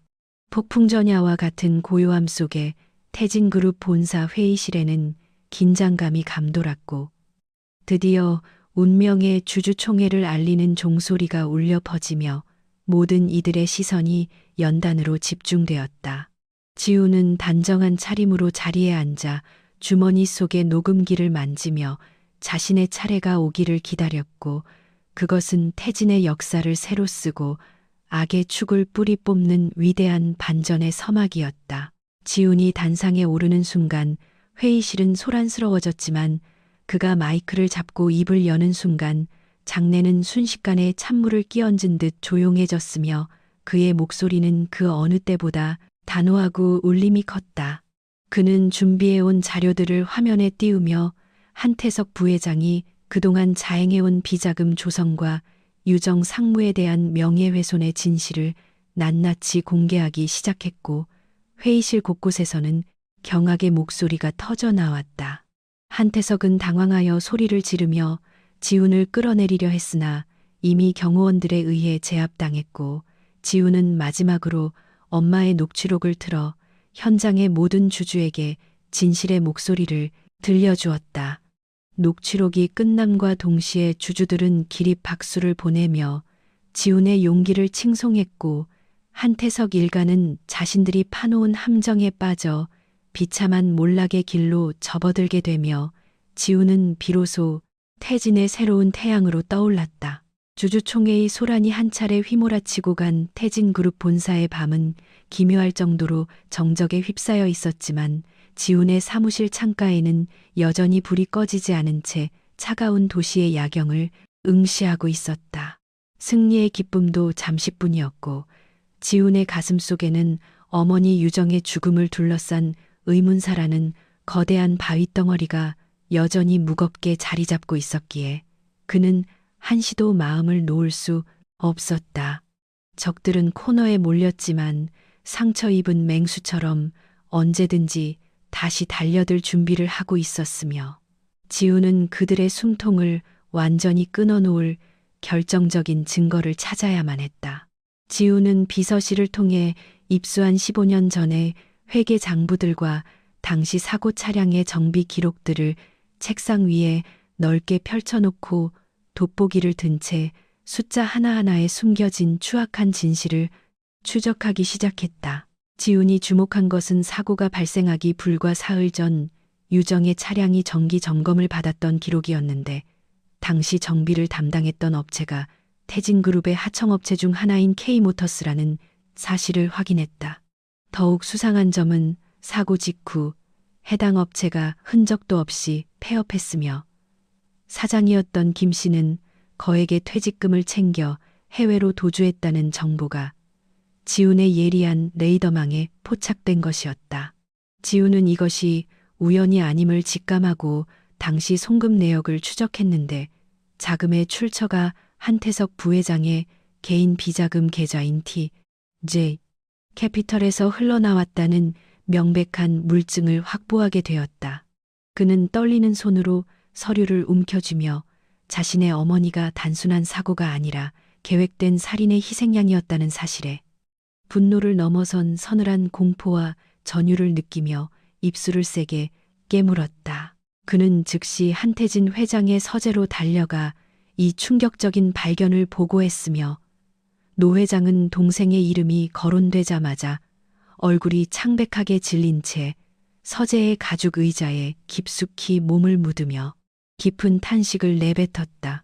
한 회장은 자신의 친동생이 설마 조카를 죽음으로 몰아넣었을 리 없다는 마지막 일말의 믿음을 붙잡고 있었으나, 지훈이 내민 구체적인 자금 흐름과 정비소 사장의 소재 파악 보고서는 그 믿음을 산산조각냈다. 그는 지난 세월 동안 자신이 동생의 탐욕을 방치하고 오히려 그를 감싸주었던 것이 결국 사랑하는 딸을 죽게 만든 결과를 초래했다는 자책감에 가슴을 쥐어뜯으며 오열하기 시작했다. 지훈은 할아버지의 무너지는 모습을 지켜보며 함께 눈물을 흘렸지만, 이제는 감정보다 이성적인 응징이 필요할 때임을 강조하며 경찰청 고위 관계자와의 비밀 회동을 제안했다. 다음 날 지훈은 한 회장의 비공식 라인을 통해 은퇴한 교통사고 전문 형사 이 씨를 만났으며, 그로부터 사고 당시 브레이크 유압 라인이 고의로 절단된 흔적이 있었다는 비공식 수사 일지를 건네받았다. 이 형사는 당시 상부의 강력한 압박으로 인해 단순 졸음 운전으로 종결지어야만 했던 죄책감을 털어놓으며 지훈에게 이번만큼은 반드시 진실을 밝혀달라고 간곡하게 부탁하는 모습을 보였다. 지훈은 그 일지 속에 적힌 범행 수법의 잔인함에 치를 떨었으며 한태석이 자신의 권력을 지키기 위해 혈육의 목숨을 도구로 사용했다는 사실에 피가 거꾸로 솟는 분노를 억누르며 차가운 눈빛으로 복수를 다짐했다. 그는 이제 법적 처벌뿐만 아니라 한태석이 가장 소중히 여기는 명예와 부를 완전히 붕괴시켜 사회적으로 매장하겠다는 치밀한 작전을 설계하기 시작했다. 한편 구치소 면회실에서 한태석을 만난 아들 승우는 지훈이 15년 전 사고를 다시 캐고 있다는 소식을 전했으며 한태석은 그 말을 듣자마자 눈동자가 격렬하게 흔들리며 극도의 불안 증세를 보였다. 한태석은 자신이 저지른 완전범죄가 15년의 세월을 뚫고 다시 수면 위로 떠오를 줄은 꿈에도 몰랐으며 특히 그 꼬마 아이가 이렇게 영리하게 자신을 압박해 올 줄은 상상조차 하지 못했다. 그는 승우에게 무슨 수를 써서라도 지훈의 조사를 방해하라고 지시하며 필요하다면 다시 한번 극단적인 방법을 동원해서라도 증거를 인멸하라는 악마의 속삭임을 전했다. 승우는 아버지의 비정함에 겁을 먹으면서도 자신의 기득권을 지키기 위해 다시금 어둠의 세력들과 접촉하여 지훈을 제거할 계획을 세우며 태진 가문의 비극적인 대물림을 이어가려 했다. 서영희 여사는 집안의 감도는 살벌한 기운을 감지하고 지훈을 불러 세상을 떠난 딸을 위해서라도 제발 내 몸을 먼저 챙기라고 신신당부하며 아이의 손을 꼭 잡고 밤마다 기도를 올리는 정성을 보였다. 지훈은 할머니의 걱정을 덜어드리기 위해 겉으로는 평온한 척미소 지었지만 그의 가슴 속에는 이미 거대한 복수의 불꽃이 타오르고 있었으며 그는 매일 밤 유정의 일기장을 보며 결의를 다졌다. 지훈은 태진그룹 내부의 보안팀을 전면 교체하여 한태석의 수하들을 축출하고 자신을 보호할 수 있는 철통 같은 방어 체계를 구축하며 적들의 기습에 대비하는 철저함을 보여주었다. 그는 단순한 복수자가 아니라 태진의 미래를 짊어질 진정한 경영자로서의 기계를 갖추어 가고 있었으며 직원들 사이에서도 지훈에 대한 신뢰와 경외감이 점차 확산되고 있었다. 지훈은 마침내 한태석의 비자금 세탁에 이용되었던 홍콩의 페이퍼 컴퍼니 블루 오신 홀딩스의 실소유주 명단을 확보하는 데 성공했으며 그 안에는 한태석뿐만 아니라 그를 도왔던 정치권 인사들의 이름도 포함되어 있었다. 이 자료가 세상에 공개된다면 태진그룹뿐만 아니라 정계 전체가 발칵 뒤집힐 만한 파괴력을 가진 핵폭탄급 정보였기에 지훈은 이를 신중하게 다루며 결정적인 타이밍을 기다렸다. 그는 한태석에게 은밀한 메시지를 보내 자신과 1대1로 만날 것을 제안했으며 이는 악의 축을 직접 대면하여 그들의 죄악을 대중 앞에 낱낱이 고해하게 만들려는 지훈의 대담한 전략이었다. 한태석은 지훈의 제안을 덧치라 생각하면서도 자신이 쥐고 있는 마지막 카드를 활용해 역전승을 노리며 약속 장소인 교회의 한 폐공장으로 향했다. 약속 장소에 도착한 한태석은 어둠 속에서 홀로 서 있는 지훈을 보고 비릿한 웃음을 지으며 내 엄마처럼 너도 이곳이 무덤이 될 것이라고 조롱했지만 지훈은 조금도 동요하지 않고 녹음기를 꺼내 들었다. 지훈은 그가 15년 전 저지른 모든 범행 사실을 조목조목 나열하며 증거물들을 바닥에 던졌고 한태석은 광기의 어린 눈으로 지훈을 쳐다보며 권력을 위해서는 가족도 희생할 수 있는 것이라고 소리쳤다. 그의 자백은 지훈이 미리 설치해둔 고감도 마이크를 통해 실시간으로 경찰청 수사본부에 전송되고 있었으며 한태석은 자신이 스스로 무덤을 파고 있다는 사실을 뒤늦게 깨닫고 도망치려 했다. 하지만 이미 공장 주변은 특수수사대원들에 의해 완전히 포위되어 있었으며 한태석은 비참한 몰골로 바닥에 처박힌 채 차가운 수갑을 차는 수모를 겪게 되었다. 현장에서 체포되는 한태석의 모습은 지훈의 명령에 의해 생중계로 전국에 보도되었으며 태진그룹의 전무후무한 형제 간의 고륙상쟁과 살인 음모는 대중에게 엄청난 충격을 안겨주며 포털 사이트를 마비시켰다. 지훈은 멀어져가는 경찰차를 바라보며 비로소 참아왔던 숨을 깊게 내쉬었고 하늘에 계신 어머니를 향해 이제야 진정한 약속을 지켰다고 나직하게 읊조리며 눈가를 훔쳤다. 한태진 회장은 저택에서 이 모든 과정을 텔레비전으로 지켜보며 동생의 몰락에 가슴 아파하면서도 손자가 보여준 정의로운 용기에 깊은 감동을 받아 조용히 고개를 끄덕였다. 이제 태진 가문을 억누르던 어두운 비밀은 만천하에 드러났고 지우는 복수라는 무거운 짐을 내려놓고 새로운 도약을 위한 준비를 마칠 수 있게 되었다. 그러나 사건의 여파는 쉽게 가라앉지 않았으며 한태석과 연결된 정치권 인사들의 조직적인 반격과 태진그룹의 주가 폭락이라는 새로운 위기가 지훈을 향해 닥쳐오기 시작했으나 그는 이미 단련된 강철 같은 의지를 가지고 있었다. 지훈은 즉시 긴급 기자회견을 열어 그룹 차원의 대대적인 쇄신안을 발표하고 투명 경영을 선언하며 흔들리는 주주들의 마음을 돌려놓는 놀라운 위기 관리 능력을 발휘해 모두를 놀라게 했다.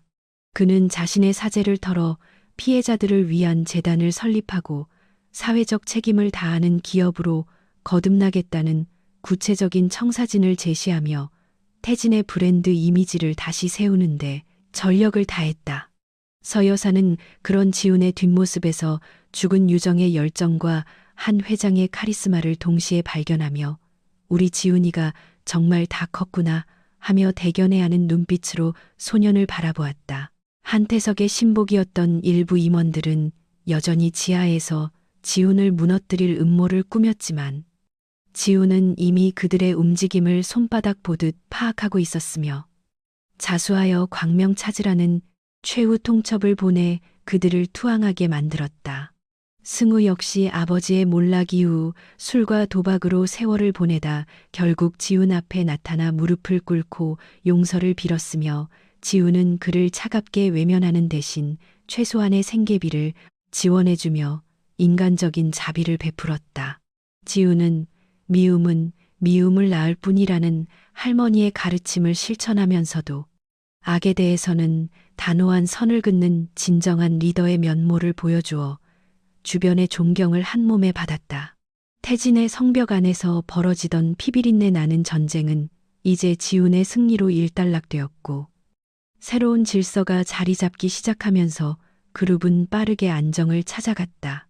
어느덧 겨울이 지나고 이른 봄의 새싹이 돋아날 무렵 지훈은 다시 한번 어머니의 묘소를 찾아 그동안의 성과를 보고했으며 이번에는 할아버지와 할머니뿐만 아니라 전 직원의 신뢰를 받는 태진의 대표로서 당당히 섰다. 묘역 주변에는 예전의 슬픈 흐느낌 대신 따뜻한 봄바람이 불어왔고 지훈은 묘비에 핀 작은 꽃 한 송이를 만지며 더 이상 과거의 상처에 얽매이지 않고 미래를 향해 나아가겠다는 굳은 다짐을 했다. 그는 이제 자신이 짊어진 왕관의 무게를 기꺼이 즐기며 소외된 이웃과 고통받는 아이들을 돌보는 진정한 재벌의 길을 걷기로 결심하고 태진의 사회적 기여 부서를 대폭 강화하는 조치를 단행했다. 지훈의 진심은 대중의 마음을 움직였고 태진그룹은 창사 이래 최대의 호황을 누리며 대한민국을 넘어 글로벌 기업으로 도약하는 발판을 마련하게 되었다. 지훈은 저택의 서재에서 할아버지와 함께 바둑을 두며 도란도란 이야기를 나누는 평범한 일상의 행복을 만끽했으며 그것이 자신이 그토록 원했던 진정한 가족의 모습임을 깨닫고 잔잔한 미소를 지었다. 서 여사는 주방에서 지훈이 좋아하는 전복죽을 끓이며 집안 가득 구수한 냄새를 풍겼고 저택의 하인들 역시 밝은 표정으로 일하며 예전의 경직된 분위기는 눈 씻고 찾아볼 수 없는 활기찬 공간으로 변모했다. 지훈은 창밖으로 보이는 정원의 풍경을 보며 고통스러웠던 과거가 있었기에 지금의 평화가 더욱 소중하다는 사실을 가슴 깊이 새겼으며 앞으로 다가올 어떤 시련도 가족의 다고 이름으로 이겨낼 수 있다는 자신감을 가졌다. 한 회장은 지훈의 손을 잡으며 네가 있어 이 할애비가 눈을 편히 감을 수 있겠다고 말하며 손자의 장성한 모습을 보고 또 한 번 흐뭇한 눈물을 흘렸다. 하지만 지훈의 성공을 시기하는 외부 세력들의 견제와 글로벌 시장에서의 치열한 경쟁은 여전히 지훈이 해결해야 할 숙제로 남아 있었으며 그는 안주하지 않고 끊임없이 혁신을 거듭하며 공부를 게을리하지 않았다. 그는 세계 유수의 대학들과 협력하여 기술 연구소를 설립하고 미래 먹거리 산업을 선점하기 위한 대규모 투자를 단행하며 태진의 백년대계를 설계하는 원대한 포부를 실행에 옮겼다. 지훈의 이름은 이제 성공한 청년 기업가의 대명사가 되었고 그의 사연은 수많은 청소년에게 희망의 메시지로 전달되어 좌절에 빠진 이들에게 다시 일어설 용기를 주는 빛과 소금 같은 존재가 되었다. 지훈은 자신을 버렸던 세상을 원망하는 대신 자신이 세상을 바꾸는 주역이 됨으로써 가장 완벽한 복수이자 승리를 쟁취한 셈이었으며 그의 여정은 이제 막 위대한 시작을 알리고 있었다. 지훈은 매일 아침 거울을 보며 자신이 입은 수트의 단추를 채울 때마다 그날 무덤가에서 만났던 소년의 눈물을 기억하고 초심을 잃지 않기 위해 마음을 다잡으며 오만한 권력자가 되지 않겠다고 매일같이 스스로와 약속했다. 그는 가끔 혼자서 예전의 단칸방 동네를 찾아가 어려운 처지의 주민들에게 남모르게 후원을 베풀며 자신이 어디에서 왔는지를 잊지 않으려 노력했고 그 겸손함은 지훈을 더욱 빛나게 만드는 가장 강력한 무기가 되었다. 태진그룹의 로비에는 이제 창업주 한태진 회장의 동상 옆에 유정 상무의 명예를 기리는 추모비가 세워졌으며 지훈은 출근길마다 그 앞에서 고개를 숙여 인사하며 하루를 시작하는 경건한 모습을 보였다. 역경을 딛고 일어선 한 소년의 대서사시는 이제 태진 가문의 신화가 되어 영원히 회자될 준비를 마쳤고 그 중심에는 언제나 따뜻한 심장을 가진 지훈이 자리하고 있었다. 비밀과 음모로 가득 찼던 태진의 어둠이 걷히고 찬란한 태양이 떠오르듯 지훈의 앞날에도 끝없는 영광과 번영이 기다리고 있었으며 그는 자신을 지켜준 할아버지와 할머니를 위해 남은 여생을 효도로 보답하겠다는 효심을 잊지 않았다. 지훈은 저녁 노을이 지는 저택의 테라스에서 차 한 잔의 여유를 즐기며 자신이 바꾼 세상의 풍경을 감상했고 그 옆에는 이제 든든한 우군이 된 팀원들과 사랑하는 가족이 함께하며 행복한 웃음꽃을 피웠다. 이로써 지훈의 복수는 마침내 마침표를 찍게 되었고 그는 과거의 그림자에서 완전히 벗어나 태진이라는 거대한 배를 이끄는 위대한 선장이 되어 희망의 바다로 힘차게 노를 저어 나가기 시작했다. 태진그룹을 집어삼키려던 한태석 부회장의 세력들은 비록 우두머리가 감옥에 갇혔음에도 불구하고 여전히 그룹 곳곳에 독버섯처럼 뿌리 깊게 박혀 지훈의 숨통을 조일 마지막 기회를 엿보고 있었다. 그들은 지훈이 추진하는 투명 경영과 개혁안이 자신들의 부정한 이권을 위협한다고 판단하자 한태석의 신복이었던 강 전무를 중심으로 거대한 그림자 카르텔을 형성하여 지훈을 매장하기 위한 정교한 금융함정을 설계하기 시작했다. 그들은 해외 유령 펀드를 동원하여 태진그룹의 주식을 대량으로 매도하는 동시에 지훈이 개인적인 비자금을 조성하기 위해 계열사의 자금을 횡령했다는 가짜 증거들을 인터넷 언론에 조직적으로 유포하며 여론을 호도했다. 지훈은 모니터 속에 급락하는 주가 그래프를 바라보며 손끝이 미세하게 떨리는 것을 느꼈지만 이내 평정심을 되찾고 비상대책위원회를 소집하여 아군과 적군을 가려내는 치밀한 작업에 착수했다. 적들은 지훈의 디지털 서명을 위조하여 가공의 해외 계좌로 거액이 송금된 것처럼 꾸몄으며 이 조작된 자료는 금융감독원과 검찰의 손에 넘어가 지훈을 당장이라도 구속할 수 있는 일촉즉발의 위기 상황으로 몰고 갔다. 사무실 밖에서는 기자들이 구름처럼 몰려들어 지훈의 해명을 요구하며 고함을 쳤고, 직원들 사이에서는 다시 한번 후계 구도가 흔들리는 것이 아니냐는 불안 섞인 목소리가 터져 나오며 기업의 근간이 흔들리고 있었다. 한태진 회장은 병석에서 일어난 지 얼마 되지 않아 기력이 쇠한 상태였음에도 불구하고 손자의 위기를 지켜보며 다시 한번 노련한 승부사의 기질을 발휘하여 지훈에게 비밀리에 전해줄 태진의 숨은 조력자 명단을 건넸다. 그는 지훈에게 적들이 너를 함정에 빠뜨렸다고 생각할 때가 바로 그들의 목을 칠 수 있는 가장 완벽한 기회라고 조언하며 조부와 손자 사이의 끈끈한 신뢰를 바탕으로 한 역전의 시나리오를 구상했다.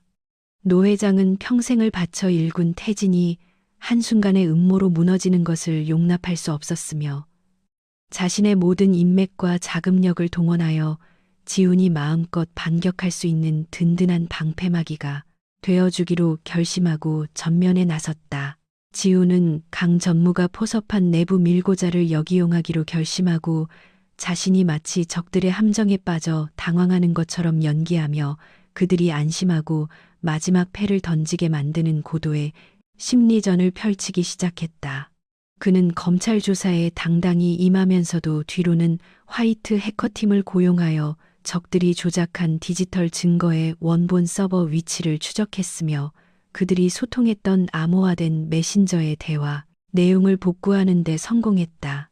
그 대화 내용 안에는 강 전무와 한태석이 옥중에서 주고받은 지시사항은 물론이고, 지훈을 제거한 뒤 그룹을 분할하여 해외 자본에 팔아넘기려 했던 매국적인 음모까지 고스란히 담겨 있어 반격의 결정적인 열쇠가 되었다. 주주총회와 이사회가 동시에 열리는 운명의 날에 강 전무는 지훈의 해임안을 상정하며 승리를 확신하는 비릿한 미소를 지었고, 이사들 앞에서 조작된 횡령 증거들을 열거하며 지훈을 부도덕한 경영자로 몰아세웠다.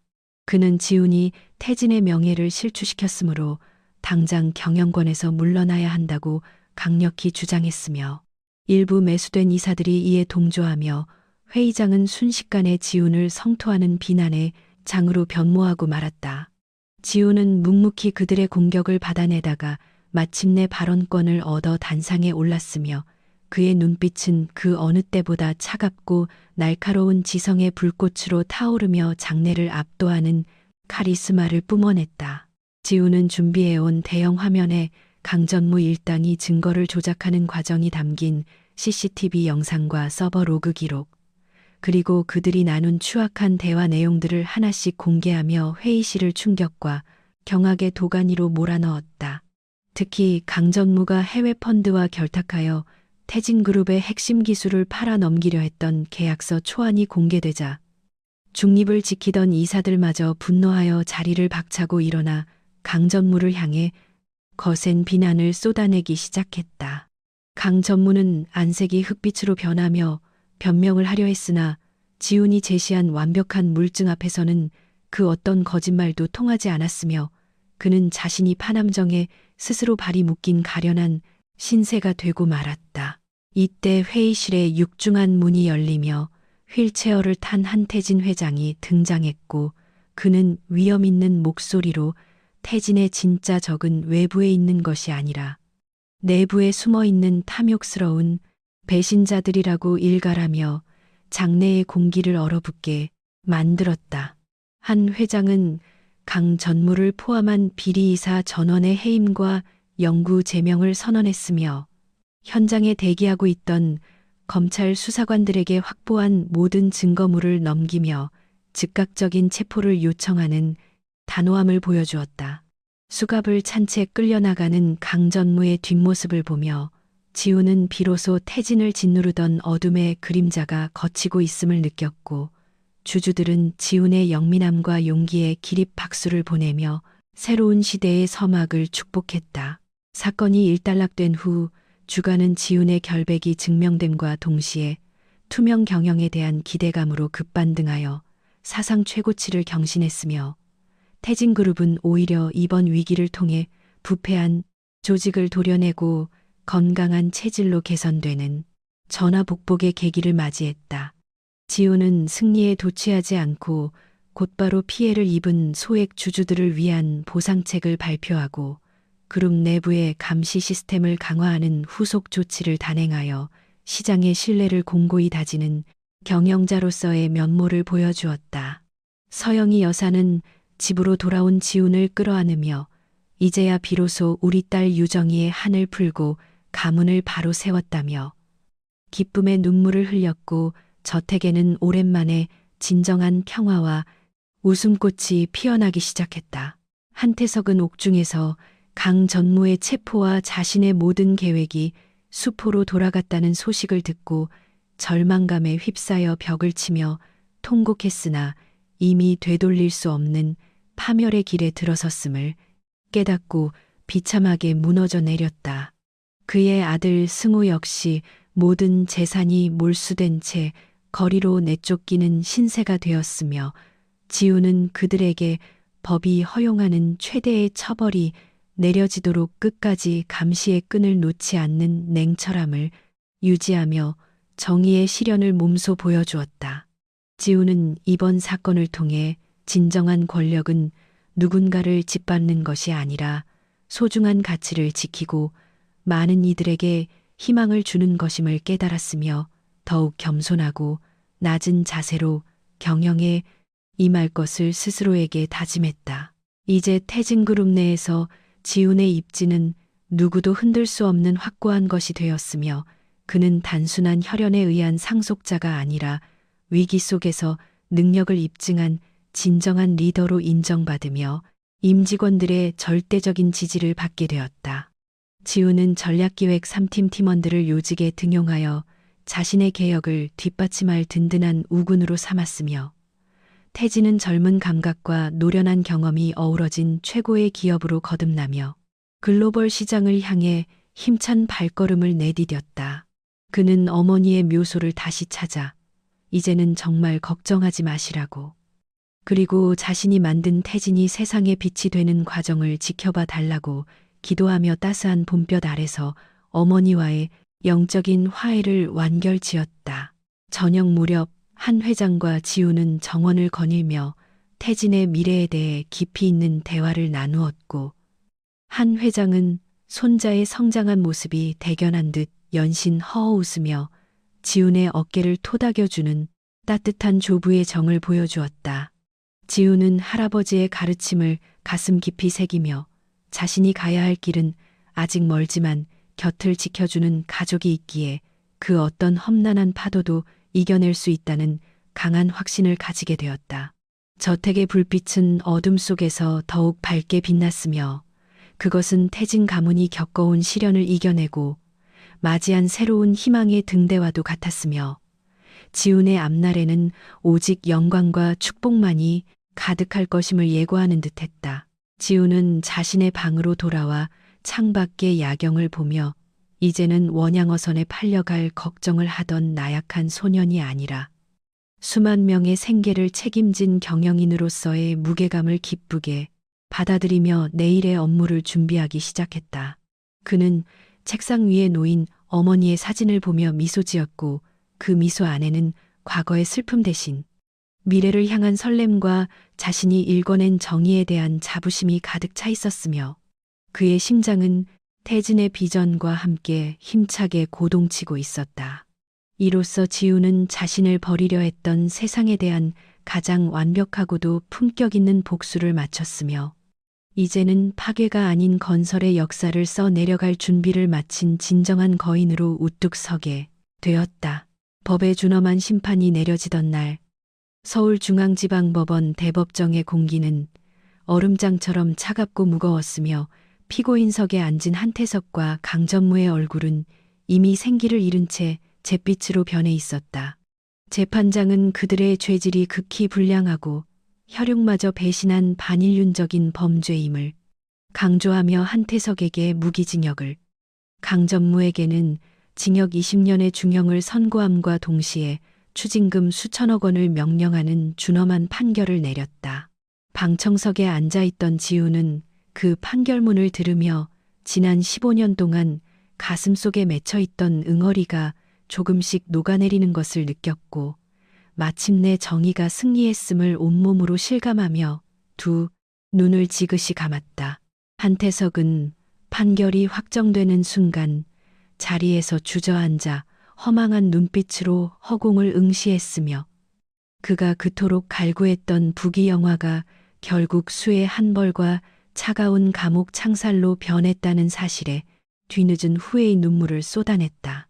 그를 추종하던 무리 역시 일제히 수갑을 찬 채 법정 밖으로 끌려나갔으며 한때 대한민국을 호령하던 권력가들의 비참한 몰락은 탐욕이 불러온 인과응보의 결과가 무엇인지를 세상에 똑똑히 보여주는 경종이 되었다.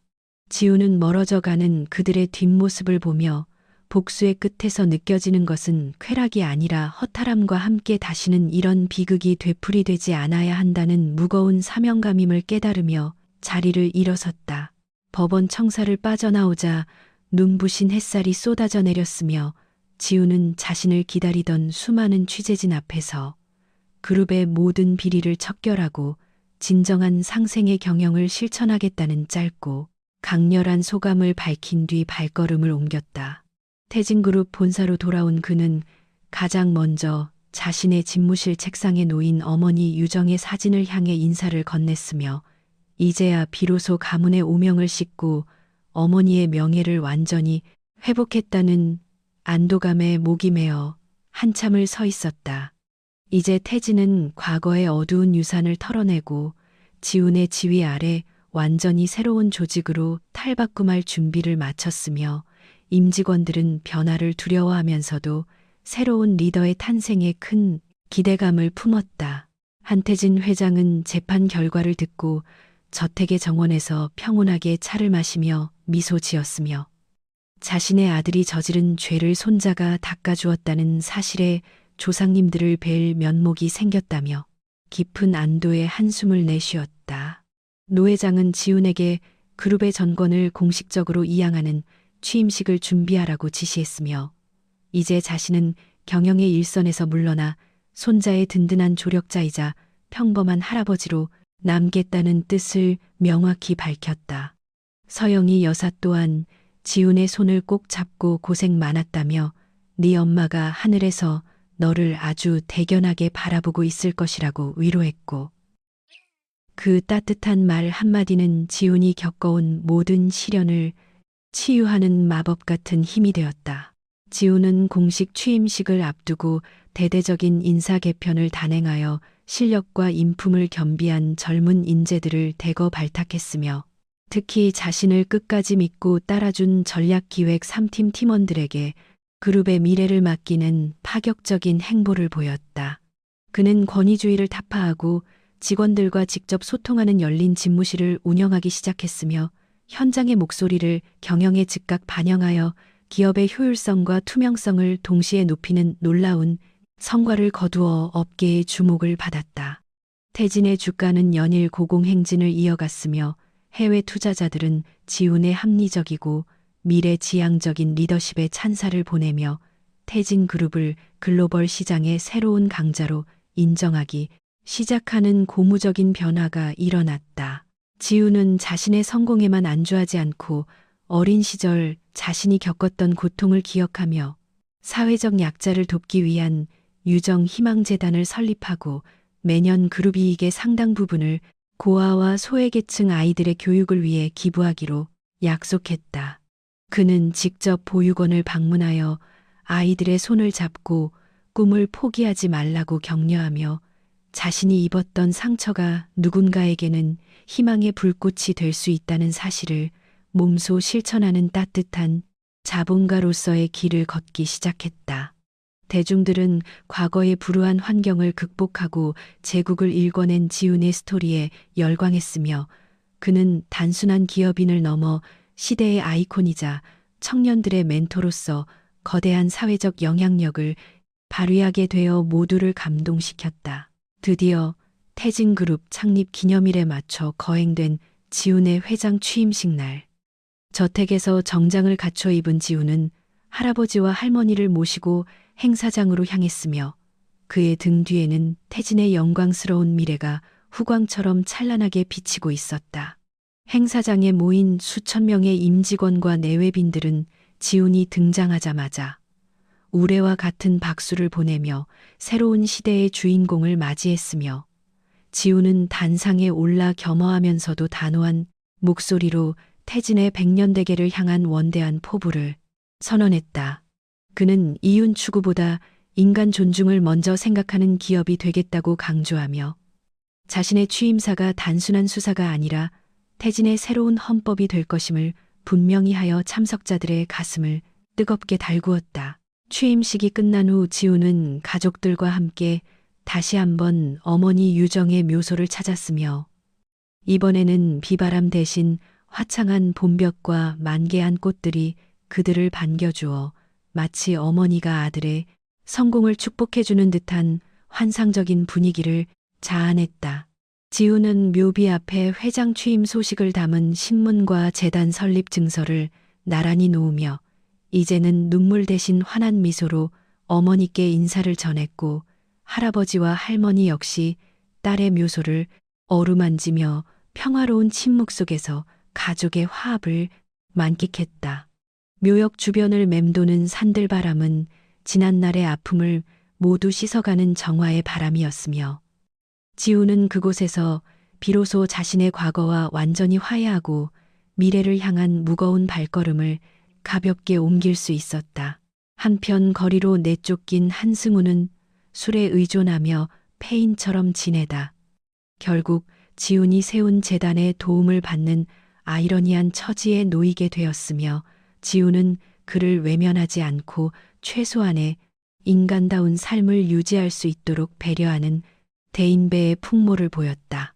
승우는 지훈의 자비심에 뒤늦게 자신의 오만함을 뉘우치며 눈물로 참회했고 비록 과거의 영광은 사라졌지만 진정한 인간의 가치가 어디에 있는지를 깨닫고 평범한 노동자로서 새로운 삶을 시작하는 작은 기적을 일궈냈다. 미움으로 시작된 전쟁은 이렇게 용서와 화해로 마무리되었고 태진 가문의 핏줄 속에 흐르던 독소들은 지훈의 선한 의지에 의해 정화되어 맑고 깨끗한 가족의 강물로 다시 흐르기 시작하는 감동적인 결말을 맞이했다.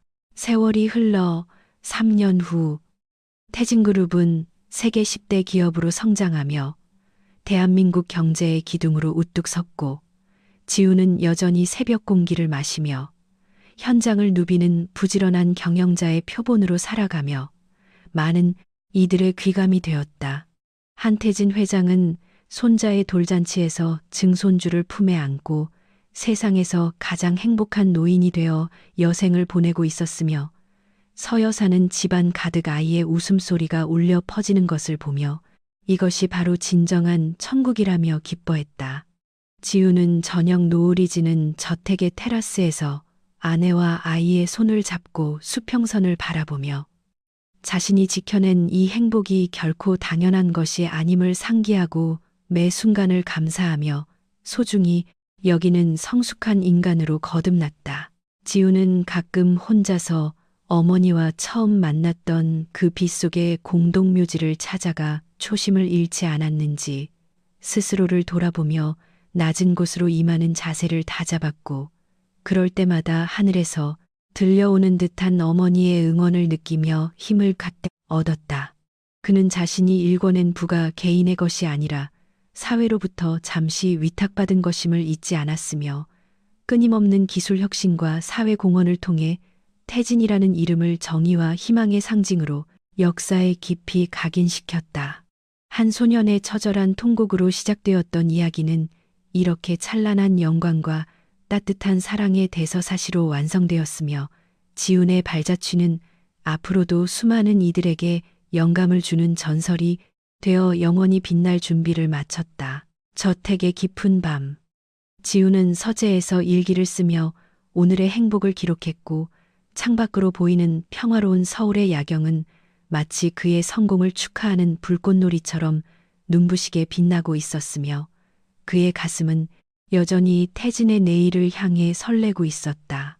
그는 마지막 문장으로 사랑하는 가족과 함께라면 어떤 시련도 축복으로 바뀔 수 있다는 진리를 적어 넣으며 펜을 내려놓았고, 옆에서 잠든 아들의 평온한 얼굴을 보며 자신은 정말 축복받은 사람이라는 생각에 가슴이 벅차올랐다.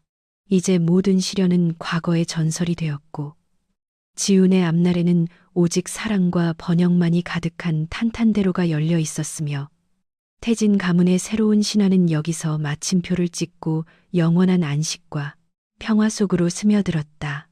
에필로그. 지훈의 아들은 무럭무럭 자라 어느덧 아버지를 닮은 영민한 눈빛을 가지게 되었고, 지훈은 아이에게 재산보다 중요한 것은 정직과 용기라는 가훈을 몸소 가르치며 올바른 후계자 수업을 나눔의 현장에서 시작했다. 태진그룹 로비에 세워진 유정 상무의 기념관에는 매일 수많은 시민이 방문하여 그녀의 숭고한 정신을 기렸으며, 지우는 그곳을 지날 때마다 어머니의 미소를 마음속으로 그리며 자신이 걷는 길이 부끄럽지 않도록 매 순간 최선을 다했다. 가족이라는 이름 아래 묶인 그들의 인연은 이제 슬픔의 사슬이 아닌 희망의 담이 되어 거대한 태진이라는 배를 영광의 바다로 영원히 이끌어 나갈 것이며, 이 아름다운 이야기는 세대를 넘어 영원히 기억될 것이다.